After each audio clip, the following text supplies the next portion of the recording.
분분합니다만은 대체적으로 다볼산이라는 산으로 추정하기도 합니다.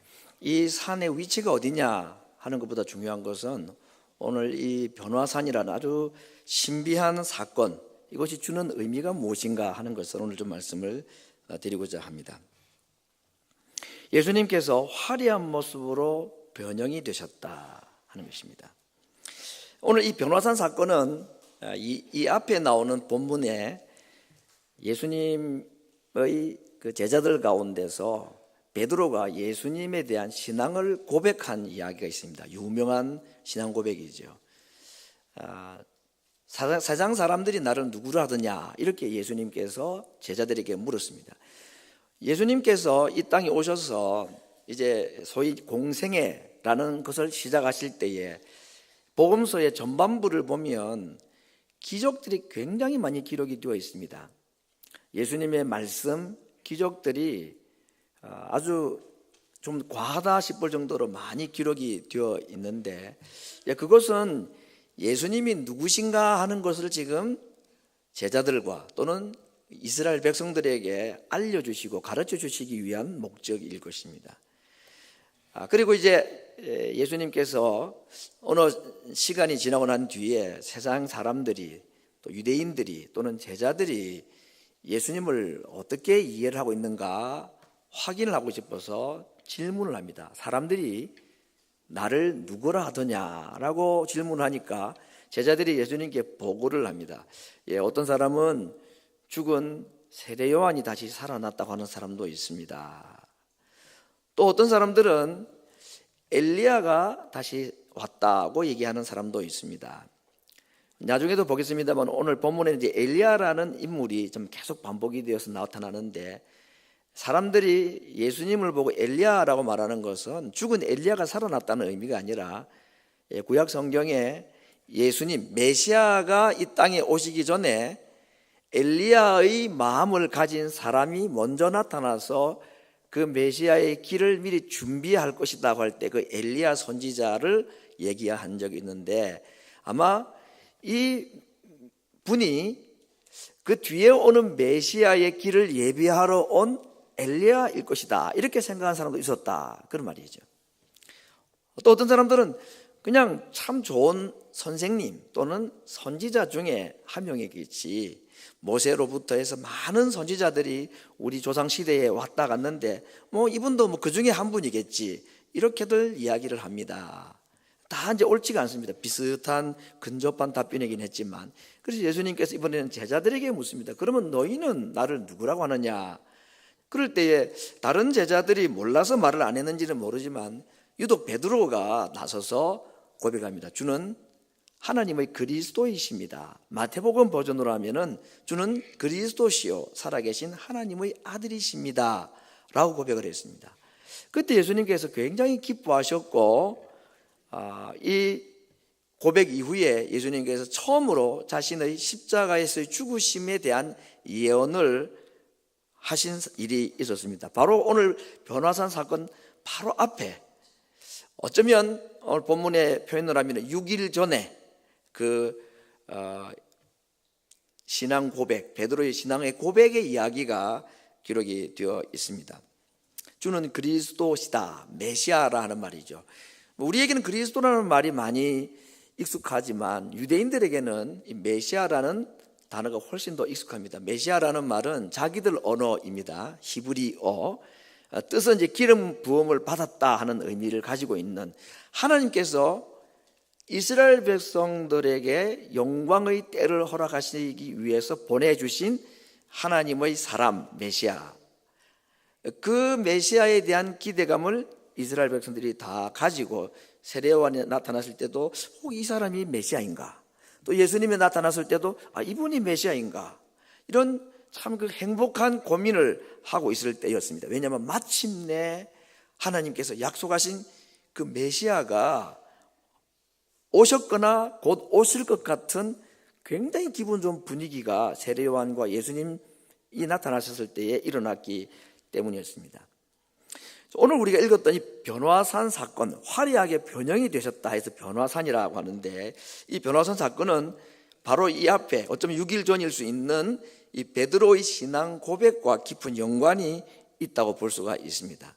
베드로는 예수님께서 행하셨던 많은 일과 그분의 말씀을 듣고 굉장히 모범답안에 근접한 예수님이 누구신가 하는 것을 그가 고백을 했습니다. 메시아이십니다. 바로 그 예언된 메시아임이 틀림이 없습니다.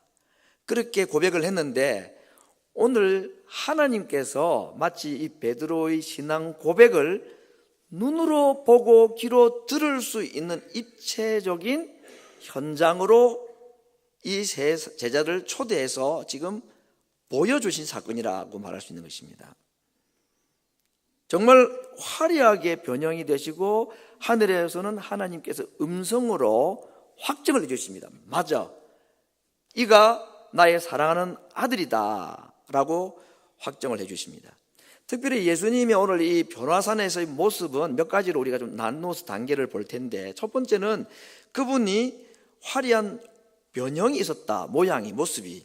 그래서 얼굴이 성형 수술을 한 것처럼 이쁘게 바뀌었는지는 모르겠습니다만은 전체적인 분위기가 그들이 지금까지 보아왔던 예수님과는 좀 다른 아주 새로운 모습의 변화된 모습, 그리고 옷에 광채가 났다 그랬습니다. 옷에서 광채가 어떻게 나겠습니까? 요즘은 형광색 옷이 있어가지고 반짝반짝 빛이 나는지 모르지만 아무튼 예수님의 모습에 옷에서 광채가 났다 그랬고, 그 색깔이 너무 희어서 당시에 아마 염색 기술이나 당시에 어떤 옷 만드는 기술로는 흉내를 못 내는 아주 새하얀 옷이었다. 예수님의 지금 외형은 그렇게 변화가 되었다고 소개를 하고 있는데, 오늘 이 예수님의 그 모습을 보면 다니엘이 환상 중에 보았던 인자의 모습을 딱 연상하기 좋은 표현입니다. 다니엘서 7장 9절에 보면 그가 환상 가운데 본 다니엘이 본 내용입니다. 내가 보았는데 왕좌가 놓이고 옛적부터 항상 계신 이가 좌정하셨는데, 이제 예수님 또는 메시아를 두고 말입니다. 그 옷은 희기가 눈 같고 그 머리털은 깨끗한 양털 같더라. 그렇게 지금 오늘 이 예수님의 변형되신 모습은 성경을 좀 아는 구약 이스라엘 백성들 정도라면은 이거 다니엘이 보았다는 그 인자의 모습이네. 다니엘도 이 메시아에 대한 예언을 저렇게 자기가 본 것을 기록을 했는데 딱 그 장면이 떠오르기에 조금도 부족하지 않은, 너무나 일치하는 장면으로 소개를 하고 있습니다. 얼마나 기분이 좋았겠습니까, 여러분? 두 번째 장면은 이때 예수님께서 모세와 엘리야와 함께 대화를 나눴다. 예수님이 계시는데 모세와 엘리야가 나타났단 말이죠. 물론 이제 영적인 모습일 것입니다. 육체를 입고 직접 나타난 건 아니겠죠. 이미 다 이 세상에 없는 사람들이죠. 그런데 예수님과 함께 나타난 이 두 사람, 모세와 엘리야에게는 몇 가지 점에서 공통점이 있습니다. 첫 번째, 이 죽음이라는 점에서 보면 엘리야는 죽음을 맛보지 않고 하늘로 승천한 사람이죠. 에녹과 함께 그런 죽음의 신비가 있는 사람이고, 모세는 이 땅에 죽긴 했고 그랬는데 어디에 무덤에 묻히긴 했는데, 모세의 죽음이나 모세의 무덤에 대해서도 성경은 굉장히 애매하게 좀 신비하게 기록을 했습니다. 그의 무덤이 어디 있는지를 모른다 그랬습니다. 그래서 엘리야는 확실히 죽지 않고 하늘로 승천한 사람이라는 점에서 죽음과 관련된 새로운 신비의 한 인물이라면, 모세도 육체적으로 죽음을 경험하긴 했지만 그의 죽음이 보통 사람의 죽음과는 좀 다른 좀 신비한 죽음, 이런 점에서 모세와 엘리야는 공통점이 있다고 볼 수 있습니다. 예수님도 죽으시지만 다시 부활하시는, 그래서 죽음과 관련해서 이 세 분은 어떤 공통점을 가지고 있는 모습이라는 것을 알 수가 있겠고, 두 번째, 이 엘리야와 모세의 공통점은 다 산 사람들이다. 산에서 어떤 일을 경험한 사람. 엘리야 그러면 산 얘기가 많이 나오죠. 갈멜산도 있지만 특별히 그가 나중에 갈멜산 제사에서 승리하고 난 뒤에 아합의 아내인 왕후 이세벨이 그를 죽이겠다고 하니까 멀리 도망을 가죠. 도망을 가서 40일을 걸어서 호렙산이라는 곳에 도착을 해서 거기서 다시 하나님을 만나는 얘기가 나옵니다. 이 호렙산은 아마 학자들은 모세가 십계명을 받았다는 그 시내산과 같은 산이거나 아니면 같은 산 등성이에 있는 다른 봉우리거나 뭐 이렇게 생각을 하는데, 모세와 엘리야는 이 같은 산에서 하나님을 만났다는 점에서도 공통점이 있고, 오늘 본문에도 구름이 계속 나오는데 모세도 구름 가운데서 하나님을 만나죠. 40일 동안 시내산에서 구름 가운데 있었다 그랬고, 오늘 이 엘리야도 호렙산에 갔을 때 구름 가운데 하나님을 만나고, 오늘 보면 변화산에서도 구름이 나타나고, 이런 점에서 이 예수님과 함께 대화를 나누었다는 모세와 엘리야는 죽음이라든지 또는 산이라든지 또는 구름이라든지 이런 여러 가지 비슷한 공통적인 이야기들이 있는 분들이 만나서 지금 이야기를 하고 있다. 결정적으로 이 신비한 인물들의 등장 이후에 하나님께서 직접 음성으로 이 세 사람들에게 나타나 주셔서 말씀을 하셨다는 겁니다. 이는 내 사랑하는 아들이니 너희는 저의 말을 들으라. 여러분, 이 장면, 산에서 구름이 나고 하늘에서 음성이 나고 사람의 모습이 이렇게 좀 변화가 되는 이런 이야기들을 또 하나 생각할 수 있는 성경 구절이 또 하나 있습니다. 이스라엘 백성들이라면 또 이 장면을 떠올릴 만한 바로 출애굽기 24장에 있는 모세가 하나님을 만나는 이야기입니다. 오늘 제가 빨간색으로 표시해 놓은 글씨들이 오늘 본문에 있는 말씀과 연관이 되는 말이기 때문에 제가 좀 적어봤습니다. 모세가 산에 오르매, 시내산이죠. 구름이 산을 가리었다 그랬고, 여호와의 영광이 산 위에 머물렀고, 오늘 본문에도 나와 있습니다만 구름이 6일 동안의 산에 가리웠더니 7일째 여호와께서 구름 가운데 모세에게 나타나셔서 부르시기를, 산 위의 여호와의 영광이 이스라엘 자손의 눈에 맹렬한 불과 같이 보였고, 모세는 구름 속으로 들어가서 산 위에 올랐고 40일 40야를 산 위에 있었다. 오늘 이 장면, 시내산에서 이스라엘 백성들이 출애굽하는 이후에 하나님께서 모세를 만나주시는 장면에 대한 이야기입니다. 오늘 변화산 사건과 너무 유사하지 않습니까? 그래서 오늘 이 변화산에 나타난 이 모습들은 모세를 떠올리기에 너무 비슷한 단어들이나 그림들이 연관이 많이 되는 것입니다. 특별히 하나님께서 이 모세를 부르실 때에 너희는 저의 말을 들으라 하고 모세에게도 그때 그렇게 말씀하신 적이 있는데, 오늘 본문에서도 동일한 내용의 말씀으로 이 제자들에게 지금 들려주시는 내용, 이런 것들은 오늘 이 변화산 사건은 가까이에 있는 베드로의 신앙 고백과 연관이 있고, 그 나타난 전체적인 모습은 다니엘의 환상이나 또는 모세가 경험하였던 시내산의 하나님의 강림 사건 또는 하나님의 임재 사건과 너무 유사한 내용의 장면을 소개하고 있다는 것입니다. 오늘 이런 것들이 이제 결국 앞으로 나타난, 과거로 가면은 뭐 다니엘의 환상이나 또는 모세 시대의 시내산 모습으로 연결되어 있겠지만, 오늘 이 변화산 이야기가 이제 미래로 가면은 어떤 사건과 연결되느냐, 예수님 직접 언급하셨듯이 자신의 부활과 관련된 이야기고, 또 마지막으로 이 오늘 변화산 사건은 어떤 사건과 직접적인 연관이, 이것이 마지막 결론은 어떻게 나겠습니까? 예수님의 재림으로 연결되는 것입니다.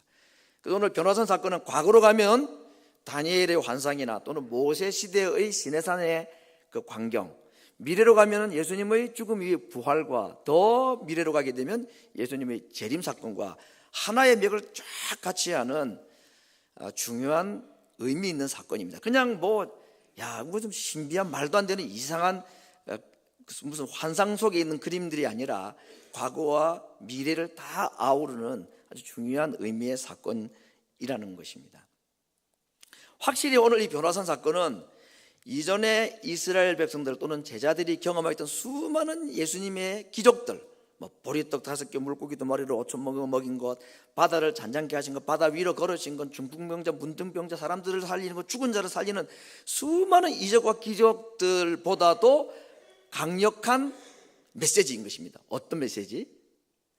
하나님의 아들이시다, 이분이 메시아이시다 라는 사실을 이 한 번의 사건, 물론 본 사람이 딱 3사람밖에 없어서 아쉽긴 하지만, 그러나 그 의미는 굉장히 강력한 메시지가 담겨있는 특별한 사건이었습니다. 여러분, 오늘 우리는 뭐 이 이야기가 별로 그렇게 기쁘거나 정말 화려한 영광을 보는 황홀감이 있고 이러지는 않지만, 제자들 또는 당시 유대인들은 이 이야기를 듣거나 기록으로 볼 때에 정말 하나님께서 메시아를 이 땅에 보내시고 예수님이 우리를 통해서 뭔가 큰 역사를 이루실 것인가 하는 확신이 들 만한 너무 기분 좋은 해석인 것입니다. 기분 좋지 않겠습니까? 이 장면을 보거나 전해 들었을 때에. 특별히 구약 성경의 이야기를 알고 있는 유대인들이나 예수님의 세 제자들은 야, 이제 우리 시대가 왔구나, 정말 긴가민가했는데 이 정말 이 일이 일어나는 게 맞구나 하는 그런 확신을 가지고 아주 기쁜 가운데 이 장면을 떠올리고, 그래, 내가 주님 따르기를 잘했지, 예수님 따르기를 잘했지, 이게 정말 이제 확실하구나, 아마 그런 확신을 주기에 충분했을 것입니다. 그러니까 베드로가 당장 고백하죠. 실수도 잘하고 답도 잘 맞추고 고증도 잘 듣고. 베드로는 그렇습니다. 베드로가 거기서 그냥 잊지 않고 또 오지랖이 넓어가지고 또 한마디 하는 겁니다. 주님 너무 좋습니다. 또 우리 여기 그냥 초막을 3개를 짓겠습니다. 그냥 며칠 여기서 머물다 갑시다. 이런 초막은 이스라엘 백성들이 초막절이라는 절기를 지키는 데 사용하는 거죠. 풀과 나무를 가지고 집을 짓고 거기에서 일주일을 지내는 의식이 있습니다. 이 초막절은 하나님께서 우리를 인도하신다는 그 광야 생활 가운데서 하나님의 인도하심에 대한 그 확신을 가지는 절기인데, 베드로가 그냥 그렇게 예수님께 제안을 하였습니다. 너무 좋습니다 그랬습니다. 그런데 베드로가 이렇게 초막을 짓고 여기 좀 머물다 갑시다 이렇게 말하는 배경에는 그가 사실은 잘 못 알고 있는 것이 하나 있었다 하는 겁니다. 왜냐하면 이 모세도 좋고 엘리야도 좋은데 이 예수님과 이 3분이 주고받았던 대화 내용이 뭐냐면 죽음에 관한 것이었다고 성경 기록하고 있습니다. 만나가지고 뭐 천국 이야기하고 있었던 게 아니고, 예수님이 모세와 엘리야는 좀 천국에 있는 자들 아닙니까? 그렇죠? 그러니까 야, 모세, 엘리야, 나이는 모세와 엘리야가 더 많겠지만 육체적인 나이는 아브라함보다도 먼저 있었다고 예수님이 말씀했으니까 하나님이시잖아요. 야, 요즘 천국 좀 어떠냐? 뭐 살만해? 뭐 요즘에 누가 어떤 사람이 새로운 사람이 누구냐? 뭐 이런 얘기. 그 암흑의 천사는 잘 있나 모르겠다. 뭐 예수님이 그런 천국 얘기를 한 게 아닙니다. 천국에 있는 2사람과 만나서 죽음을 초월한 신비한 인물인 이 2사람과 예수님이 했던 대화의 내용이 뭐냐? 예수님 자신의 죽음 얘기를 나눴다는 것을 베드로가 몰랐던지 알고도 그냥 초막을 짓겠다고 했는지는 모르겠습니다만은 착각을 한 거죠. 잘 몰랐던 겁니다. 예수님의 이 변형 사건의 의미가 무엇인지를 모르고 있었습니다. 신앙 고백을 했을 때도 마찬가지지요. 주는 그리스도시요 살아계신 하나님의 아들이라고 그렇게 놀라운 신앙 고백, 그건 정말 어쩌면 귀신을 제외하고는 인류 최초의 신앙 고백인지도 모릅니다. 예수님이 누구신가에 대해서는 귀신이 먼저 알았다 그랬죠. 그런 정도로 대단한 신앙 고백을 했던 베드로가 예수님이 죽으신다는 얘기를 했을 때에 그게 무슨 말입니까 하고 예수님을, 우리 한글 성경에는 간하여, 간구하여 그렇게 됐지만 원래의 의미는 예수님이 베드로를 보고 사탄아 너희들로 물러가라 꾸짖으실 때 그 단어와 똑같은 단어입니다. 그러니까 사실은 예수님을 베드로가 좀 말이 이상하지만 꾸짖은 겁니다. 무슨 쓸데없는 소리를, 죽는다니 무슨 말입니까? 지금 되지도 않는 말을 하십니까? 분위기 파악도 못하고 막 이런 식으로 예수님에게 막 쏘아붙인 사건이 있었습니다. 왜? 메시아라는 걸 고백했는데 그가 알고 있었던 메시아관이 잘못됐던 거였죠. 오늘 우리가 보게 될 내용인데 예수님이 메시아인 걸 베드로도 알았습니다. 예수님도 베드로의 신앙 고백을 옳게 받아들였습니다. 그런데 죽으신다고 말하니까, 다시 말하면 베드로가 알고 있는 메시아와 예수님께서 말씀하시는 메시아는 좀 다른 거죠. 예수님께서 말씀하시는 메시아관은 뭐냐면 고난당하는 메시아입니다. 메시아 그러면 고난, 죽음, 바로 이사야 53장에 예언되어 있는 그 고난의 종의 고난 이야기 아닙니까? 그 메시아를 예수님은 늘 말씀을 하려고 하는데 이걸 제자들을 비롯해서 유대인들은 받아들이지를 못하는 겁니다. 그러니까 영광의 메시아만 생각한 거죠. 인자가 보좌 옆에 섰는데 화려한 옷을 입고 온 세상을 통치하는, 손에 키를 두고 타작마당에서 알곡과 쭉정이를 가지고 쭉정이는 불에 던지고 알곡만 천국으로 보내는 이런 심판주, 이런 메시아의 모습만 제자들은 자꾸 염두에 뒀던 것 같아요. 그러니까 예수님이 자기가 메시아라는 것을 밝히시고 난 뒤에는 항상 무슨 얘기를 항상 하십니까? 십자가 얘기를 하시거든요. 죽음 이야기. 왜냐하면 메시아는 죽음과 뗄래야 뗄 수 없는 상관관계가 있으니까. 메시아는 십자가와 뗄래야 뗄 수 없는 관계인데, 베드로를 비롯해서 유대인들은 메시아는 영광, 승리, 죽음을 초월하고 세상을 심판하고 지금 우리를 압제하는 로마를 점령하고 우리를 구출해 줄 그 정체적인 메시아로 생각을 하다 보니, 메시아의 이야기가 나오면 예수님은 십자가를 자꾸 얘기하는데 다른 제자들이나 유대인들은 영광을 생각하고 주의 좌우편에 앉을 자가 누구입니까? 이런 생각이나 하고 있었던 것이 너무 큰 차이였던 것입니다. 똑같은 메시아를 말씀하는데 전혀 다른 메시아로 서로 지금 대화가 되지를 않는 것입니다. 이제 초막을 짓겠다, 뭐 어떻게 하겠다 하니까 하나님께서 개입을 하십니다. 하늘에서 구름 가운데서 음성이 들렸다 그랬습니다. 이는 내 사랑하는 아들이니 너희는 그의 말을 들으라. 내 아들이고 내가 보낸 메시아이니 딴 생각하지 말고 메시아인 예수님이 하는 이 말을 너희가 들어야 된다. 이 말씀은 일찍이 예수님께서 세례 요한에게 세례 받으실 때도 하셨던 하나님의 음성이기도 합니다. 여러분, 오늘 이 변화산에서 나타난 세 번째 장면이 하나님의 음성이 들려진 장면. 이 장면을 보실 때 여러분 어떤 생각이 드십니까?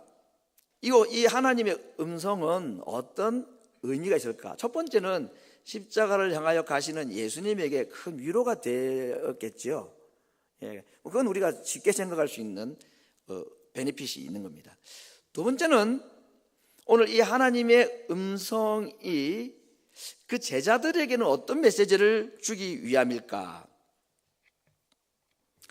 신명기 18장 15절에 보면 역시 모세를 통해서 하신 말씀이 있습니다. 네 하나님 여호와께서 너의 중 내 형제 중에서 나와 같은 선지자 하나를 너를 위하여 일으키리니 너희는 그를 들을지니라. 모세가 말합니다. 나와 같은 선지자를 하나님이 나중에 다시 일으키신다고 했다. 너희는 그 말을 들으라 그랬습니다. 뭐 여러 다른 선지자들을 얘기할 수 있겠지만 결국 예수님을 두고 한 말이죠. 그러니까 오늘 하나님께서 모세를 통해서 하신 그 시내산에서 너희는 저의 말을 들으라 하는 말씀이나 오늘 여기서 변화산에서 하시는 말씀이나 같은 말씀을 하고 계신 거 아닙니까?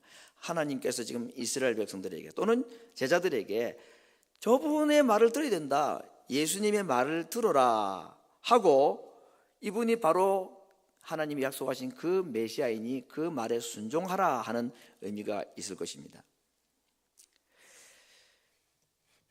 이제 이 다음에 어떤 일이 벌어졌는가? 하나님의 음성이 들리고 나니까 함께 있던 모세와 엘리야가 갑자기 사라지다 그랬습니다. 그리고 예수님만 남으셨다 그랬습니다.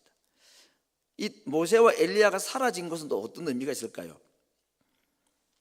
모세와 엘리야는 구약 성경 전체를 뜻하는 두 사람입니다. 모세는 모세 오경을 말하겠고 선지서를 대표하는 선지자로 지금 엘리야를 예를 든 거죠. 그러니까 구약에 있는 모든 성경을 말합니다. 율법을 포함해서 선지서들. 근데 그게 사라졌다 그 말이에요. 예수님은 남고 구약의 모든 성경 말씀들은 싹 사라졌다. 구약 성경이 싹 없어졌다는 게 아니라 예수님이 이 구약의 율법이나 선지서의 이야기의 핵심이고 예수님 이야기가 구약 성경의 이야기들인데 그 예수님이 나타나서니 이제 구약 성경의 그 설명들은 이제 필요가 없게 된 거죠. 본체가 나타났으니까 그림자는 이제 없어도 된다 그 말이겠죠. 그래서 이 두 선지자가 사라졌다는 것은 예수님의 실체가 이 땅에 오셨으니 이제는 구약의 사건들은 더 이상 예수님을 가리키고 예수님을 소개하는 하는 역할은 다 끝이 났다는 의미도 될 것이고 이제는 구원 사역에 대해서 세 분이 이야기를 했다 그랬지 않습니까? 모세, 엘리야, 예수님 세 사람이 죽음 이야기는 무슨 이야기입니까? 구원 이야기죠. 인류 구원 역사 이야기입니다. 구원 이야기를 하시는데 두 사람은 이제 필요 없다 그 말이죠. 예수님이면 된다. 예수님 혼자 이 일을 감당하신다. 그래서 우리의 유일한 구주가 되시고 우리의 구원자가 되실 분은 예수님이다. 이 분을 통해서 이제 인류의 역사가 구원 역사가 될 것이다 하는 것을 지금 상징적인 모습으로 보여주신 것이라 볼 수가 있겠습니다. 여기까지가 오늘 변화산에서 일어난 이야기들의 내용들입니다. 이 모두들이 끝나고 난 뒤에 산에서 이제 내려오시는 이야기가 그 다음에 이어지는데 예수님께서 내려오면서 세 제자에게 당부를 한 말씀이 나옵니다. 예수님이 죽은 자 가운데서 다시 살아날 때까지는 오늘 본 것을 아무에게도 이야기하지 말라 그럽니다. 다른 사람에게 더 이야기하면 더 좋지 않을까요? 전도도 더 잘 되고. 아니 세상에 이런 황홀한 걸 봤는데 또 가만히 있었겠습니까? 이 제자들이. 모르겠습니다. 제자들이 세 사람만 보았기 때문에 다른 사람에게 말하지 말자 하고 아무에게도 말 안 했는지 아니면 도무지 입이 달싹거려서 못 참아가지고 옆에 야야야 예수님 말하지 말라 그랬는데 너만 알아 이러면서 또 막 옆에 사서 제자들한테 얘기를 했는지 모르겠습니다만은 예수님이 왜 이 이야기를 예수님의 부활 이전까지는 말하지 말라 그랬냐? 첫 번째는 예수님께서 늘 가지고 있는 걱정 중에 하나는 뭐 기적을 행하시든지 이런 일을 보여주시든지 병을 고쳐주시든지 그 예수님의 염려나 걱정 중에 하나는 뭐냐면 이 일을 통해서 예수님에 대한 잘못된 오해가 있을까 하는 것이었습니다. 병 잘 고치는 사람 그런 정도로 뭐 지금 베드로만 해도 그렇지 않습니까? 주는 그리스도시요 살아계신 하나님의 아들이라는 이 엄청난 이걸 알게 하신 분은 하늘에 계신 내 아버지가 알게 해줬다고 할 만큼이나 이건 아무나 알 수 없는 신비한 깨달음을 베드로가 가졌는데도 불구하고 잘못 알았다 그랬습니다. 메시아임을 알았지만 메시아의 한쪽 면만 보고 동전의 양면이 있는데 한쪽 면만 보고 이게 메시아구나 고쳐주고 살려주고 우리에게 영광을 주는 메시아. 근데 그 이면에 있는 정말 메시아가 먼저 해야 될 일, 고난, 죽음, 십자가 이야기는 모르고 있거나 그걸 얘기를 알고 싶어 하지도 않습니다. 제자들의 지금은 상황은 그래요. 죽으신다는 말을 지금 한 두 번 계속 말씀하고 있는데 이게 무슨 말인가 궁금은 했는데 이게 무슨 말입니까? 라고 물어보질 않습니다. 제자들이. 왜? 물어봤다가는 정답을 알 것 같으니까. 그럴 줄 알았으면 내가 왜 이 고생을 하고 나왔어? 안 가고 안 따라 나올 걸. 아니 예수님 따라가면 영광이 기다릴 줄 알았는데 고난이 있고 죽음이 있어. 그럴 것 같으면 아무리 메시아도 좋지만 나는 안 갈 뻔 했는데 왜 그랬을까? 그렇게 생각할 수 있을지도 모르는 이 예수님의 고난의 이야기가 메시아 이야기의 실제적인 이야기이기 때문에 예수님께서 자꾸 이런 얘기를 할 때에 이스라엘 백성들은 오해를 할 수밖에 없었던 것입니다. 그래서 오늘 본 것은 이 일이 실제로 일어나는 것 첫 번째 사건이 무엇입니까? 예수님의 부활 사건이지 않습니까? 그러니까 그것을 볼 때까지는 말하지 말라. 말해도 다른 사람 못 알아듣고 괜히 오해만 산다 그 말이죠. 그리고는 이제 부활에 관한 말씀을 이렇게 하시니까 제자들이 의문이 생겼습니다. 오늘 본 이야기는 내가 다시 3일 만에 살아난 이 일을 경험하기 전에는 아무에게도 말하지 말라 그러니까 예수님이 몇 번 죽었다가 살아난다는 얘기를 전에도 하시더니 정말 살아나신다? 그러면 죽는다는 말인데 죽고 또 사람이 다시 살아난다? 유대인들은 대체적으로 부활을 믿는 사람들이었습니다. 그래서 언젠가 하나님의 나라가 오면 죽은 자들이 부활한다, 안 믿는 사람도 있었지만 믿는 사람들이 많았죠. 실제로 과거에 이 부활 사건들이 구약 시대에도 있었기 때문에. 근데 예수님께서 지금 이제 내가 죽고 부활한다는 말을 다시 하니까 제자들에게 한 가지 아주 건설적인 질문이 생겼습니다. 그러면 주님, 구약 성경에는 메시아가 오시기 전에 자꾸 자신이 이제 메시아라고 말하고 또 메시아인 게 사실이고 또 눈으로 보았으니까 그렇죠? 지금 이쯤 되면 예수님이 메시아라는 것에 대한 믿음에 대한 확신은 다 가질 만한 상태 아니겠습니까? 그런데 메시아는 자기들이 알고 있는 메시아는 어떤 메시아입니까? 막 나타나가지고 칼을 휘두르고 다 정복하고 원수들을 다 불에 집어 던지고 자기 나라 왕국을 세우는 메시아인데 예수님은 메시아 얘기를 할 때마다 계속해서 무슨 얘기를 하시느냐? 죽음 얘기예요. 자기가 죽는다는 얘기를 하시는 거죠. 이해도 안 되고 또 그게 무슨 말인지 알고 싶지도 안 하고 있는데 또 죽음 얘기를 하시는 거죠. 내가 죽었다가 살아나는 일이 있기 전까지는 오늘 본 얘기를 하지 말라고 하니까 이제 대놓고 질문합니다. 죽으시고 다시 부활하신다고 그랬는데 그 구약 성경에 보면 메시아가 오기 전에 엘리야가 먼저 온다고 되어 있지 않습니까? 그 말라기에서 그렇게 되어 있습니다, 분명히. 그러니까 메시아는 항상 엘리야와 함께 오게 있었다는 거, 자기들 생각으로는. 그런데 당신이 메시아라면 엘리야는 누굽니까? 먼저 와야 된다는데, 먼저 왔어야 되는데 도대체 누가 메시아 이전에 오는 엘리야가 있어야지 당신을 우리가 메시아로 인정하지 않겠습니까? 이런 질문인 거죠. 그래서 예수님께서 엘리야가 이미 왔다고 그랬습니다. 세례 요한이 바로 엘리야다, 그렇게 답을 해주십니다. 근데 제자들도 한때는 이 세례 요한이 구약에 예언되는 그 엘리야일 거라고 생각은 했었습니다. 아니 어떤 유대인들은 심지어는 엘리야가 아니라 그분이 메시아, 세례 요한이 메시아라고까지 생각을 한 사람도 있었습니다. 아무튼 메시아는 그 앞에 반드시 엘리야가 먼저 오는 것이 구약의 예언의 순서인 것입니다. 그러니까 제자들이 이제 궁금한 겁니다. 이분이 이제 메시아라고 말하는데 자기 우리가 모르는 죽음 얘기를 계속 하는데 그건 그렇다 치고 또 죽으셨다가 부활하시면 안 하는 것보다 낫지. 근데 그렇다면 당신이 메시아라면은 엘리야는 누굽니까? 세례요한이다. 세례요한이 엘리야라고요? 이 엘리야는 메시아가 오기 전에 메시아의 길을 예비하고 나라를 회복하기 위한 준비 작업을 하는 사람이라고 했는데 지금 세례요한은 어디에 있습니까? 죽었습니다. 헤롯 왕에게 당신 그러면 안 된다고 했다가 목베임을 죽었지요. 그러니까 엘리야가 아닌 것 같아요. 살아있으면 모르는데 엘리야가 없어져 버렸어요. 그러니까 어떤 제자들이나 어떤 사람들은 이분 예수님이라는 분이 혹시 엘리야일지 모르겠다. 이 뒤에 누가 혹시 오실까? 그런 생각을 하고 있을 때에 예수님께서 확실하게 답을 해주십니다. 세례 요한이 엘리야였다 그랬습니다. 그가 죽었지만 나라를 로마로부터 회복하는 이 회복 작업을 한 게 아니고 이 엘리야로 온 세례 요한은 회개를 외침으로 말미암아 하나님의 보이지 아니하는 나라를 준비하러 왔던 엘리야가 맞다. 그리고 그는 지금 이미 죽었지만 그건 메시아 엘리야가 맞다. 그 말은 자기가 누구란 말입니까? 내가 메시아다. 그걸 지금 다시 한번 증명을 해주는 것입니다. 그래서 오늘 예수님은 다시 이 세례 요한과 자신과의 관계를 가지고 다시 마지막 결론을 짓고 있습니다. 세례 요한이 와서 회개를 외치다가 헤롯 왕에게 목베임을 당하고 죽고 말았습니다. 그와 같이 메시아도 죽게 될 것이다 라고 말하고 있습니다.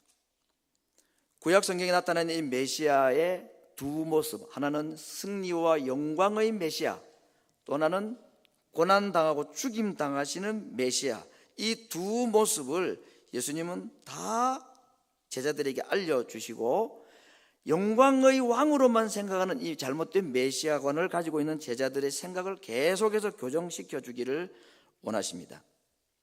그런데 제자들은 예수님이 고난당하는 메시아라는 것을 받아들이고 싶지를 않습니다.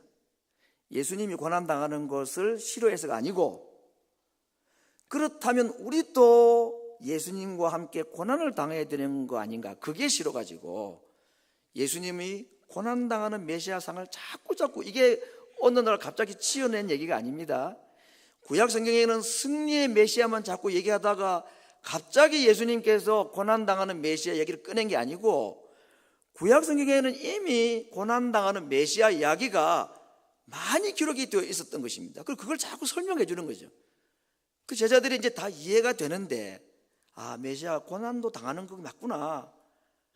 그리고 난 뒤에 영광을 받으시구나. 다시 말하면 메시아는 고난 당하고 영광 받으시는 분이 메시아의 진 모습인 것입니다.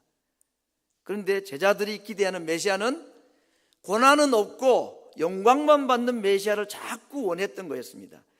그것이 아니라고 지금 예수님께서 계속해서 설명해 주시고 성경 구절을 가지고 자꾸 인용을 해 주시고 해도 아는 듯 모르는 듯, 알고도 모른 채 하는 건지 아니면 그걸 안 받아들이고 싶은 건지 계속해서 지금 이들은 고난당하는 메시아를 거부하고 있는 것입니다.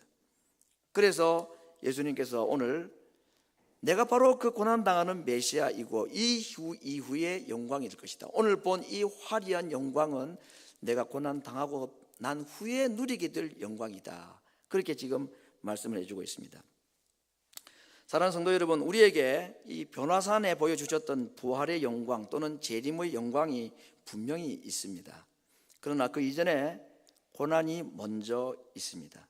오늘 제자들에게 화려한 부활의 영광을 보여주신 것은 고난 없는 영광만 누리라고 그들에게 보여주신 것이 아니고, 천국에 관해서 말씀하신 것이 아니라 세 분이 만나서 죽음에 관한 이야기를 하셨다는 것은 오늘 이 모습을 통해서 예수님을 따르는 당시의 제자들이나 오늘 예수님을 믿는다는 오늘 우리 그리스도인들이나 다 예수님을 어떤 분으로 믿고 따르기를 원하셔서 이것을 우리에게 말씀하시고 기록으로 남겨주셨는가. 천국의 영광을 말씀하시기 이전에 고난당할 것을 먼저 말씀을 해주신 것입니다. 영광과 부활은 고난 이후의 일입니다.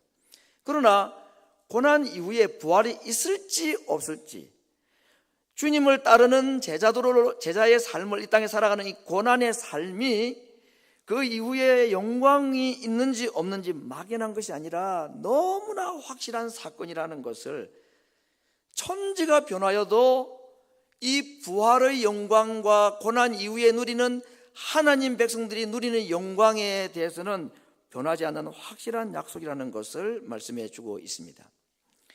화려하게 변형되신 이 영광의 현장에서 베드로는 여기가 좋습니다 하고 황홀해 있을 때에 예수님은 그 변화산에서 골고다를 바라보셨습니다. 주님은 오늘 우리에게 많은 영광을 보여주시면서 따라오라고 유혹하지 않습니다. 우리에게 오히려 십자가를 보여주면서 우리에게 이렇게 질문하십니다. 그래도 너희들이 나를 따르겠느냐? 주님의 십자가를 우리가 자랑하고 사랑해야 될 이유는 주님도 영광 이전에 고난을 당하시고 부활의 영광 이전에 십자가의 죽음의 고난을 스스로 자취하셨기 때문입니다. 오늘 말씀을 통해서 예수님은 당시의 제자들과 오늘 예배드리는 우리 모든 성도들에게 하늘의 영광을 보여주면서 우리를 유혹하고 따라오라고 말씀하시는 것이 아니고, 그 이면에 있는 십자가의 고난과 죽음의 이야기와 고통의 이야기를 하시면서 우리에게 이렇게 물으시는 것입니다. 그래도 너희들이 나를 따라오겠느냐? 십자가는 고난의 이야기입니다. 슬픔과 고통의 이야기입니다. 그런데 놀랍게도 십자가는 고난과 고통으로만 우리에게 그 단어가 정의되는 것이 아니라 주님이 말씀하시는 십자가는 또 다른 단어가 동반이 됩니다. 그건 소망과 능력이라는 단어입니다. 십자가가 왜 우리에게 소망이 됩니까? 세상의 수고는 헛된 수고가 있을지 모르지만 주님 안에서 하는 수고는 절대로 헛되지 않기 때문에 우리에게 소망이 있는 것입니다. 이 땅에서 우리는 어떤 형태로든지 죽게 되겠습니다마는 그러나 십자가를 믿고 따라 그 죽음의 자리에 따라가는 자들에게는 하나님께서 반드시 부활의 영광으로 살려주신다는 약속이 있기 때문에 십자가는 고난과 저주의 이야기가 아니라 우리에게 소망의 이야기인 것입니다. 십자가는 동시에 우리에게 능력입니다.